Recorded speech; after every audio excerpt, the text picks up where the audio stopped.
السلام عليكم جنة سلامتا ورا جنتا.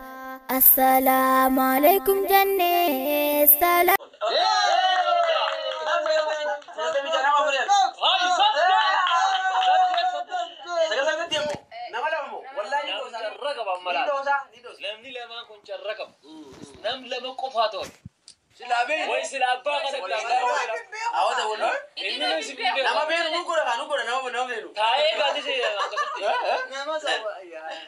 السلام عليكم ورحمة الله وبركاته. كبجمتوتا جلتمتوتا ردفتوتا هي بقرب بساعتي كنان إسنجاي جتشا إيجا أبولتي تينا كبجمتو في جلتمتو أمو كانوس بقى جمدي congratulations سنجتشو في والله بقى جمدي قدني نما كينا قدنا كينا بقى سجيسي مربين جتشو دا نما مليون اللي جاي جمدو ربي سيهاتاسيسو akkasumallee mootiyyuu jechuudha rabbiin nama waan duniyaa fi aakiratti illee khayrii sii qabu irratti dalagu rabbi si haa taasisu dachaa baga gammadde sin jedha hayaa.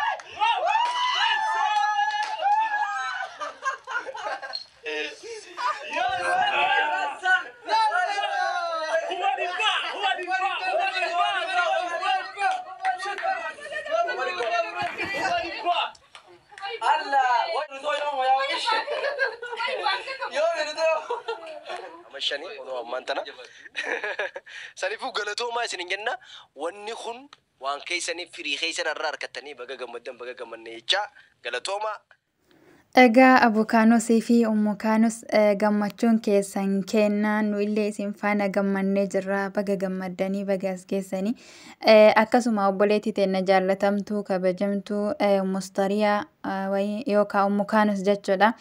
Hundaa dandeettuu hundaa beektuu teenya fakkeenya gaarii teenya wallahi maashaallah baga hundaa dandeettee jechuudha. Yeroo kaan garatti ilmoo baattee yeroo kaan harkatti baattee jechuudha. Editii fi waraabuu fi waan garaagaraa yaada fiddee hojjechuun osoo hin ifatin osoo hin dadhabin ta'abbii guddaa keessa turtee aarsaa guddaa kafaltee as geette maatii kee wajjin siin jedha abukaanusii fi akkasuma hiriyoota kan kee akkasuma hordoftoota kan kee wajjin jechuudha.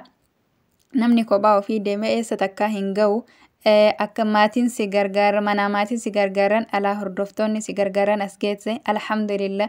Wallahi dachaa si gammadee jira siin jedha obboleettii tiyya akka carraa ta'ee jechuudha yoo sagaleen kiyya kuni kaasii gahu ta'e aamin jedhi.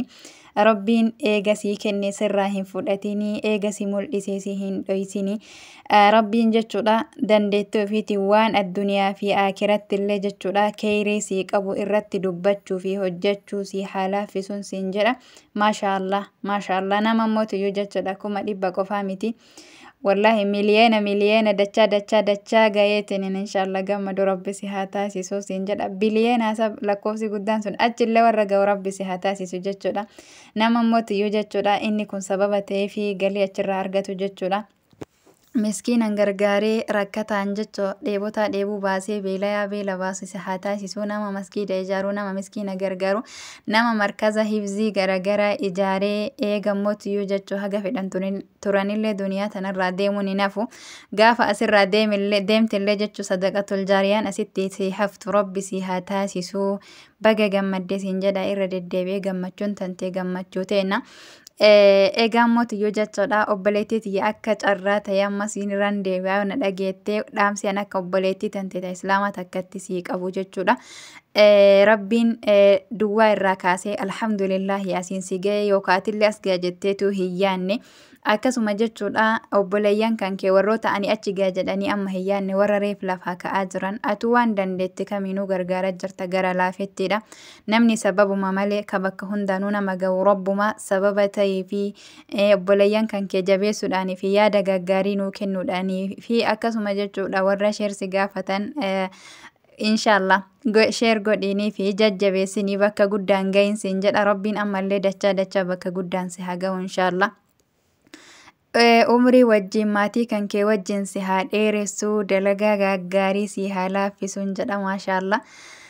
Wallahi hedduu namatti tola akkasuma obboleeyyan keenya kan gammachuu isii jechuudha irraa qoodattanillee galatoomaan isiniin jedha maashaallah. gammachuun kophaa ofii osoo hin taane akkanatti maatii ofii hiriyoota ofii wajjin wallahi dachaa namatti tola. Irra deddeebi'ee baga gammaddan baga gammanne siin jedha Habibtii. Congratulations alfa mabruuk. Alfa mabruuk baga gammaddan maashaa Allah. Egaa obboleeyyan kiyyaa viidiyoo biraatti walitti deebinuuti karabbii keessa naa turaa jecha akkasuma obboleeyyan keenya akka nama tokkootitti dhaamseen isinii qabu warri reef lafa ka'aa jirtan bakka kamuu jechuudha hamilee qabaatanii tattaaffii qabaannan bakki hin gayamne hin jiru warri lafa reef ka'aa jirtanillee jabaadhaa rabbi isin haa jabeessu waan gaarii irratti hojjechuu dubbachuu isinii haa laaffisuun isiniin jedha inshallah. Egaa dogongora jiruuf dhiifama jecha assalaamu alaikum warahmatullahi wabarakaatuh.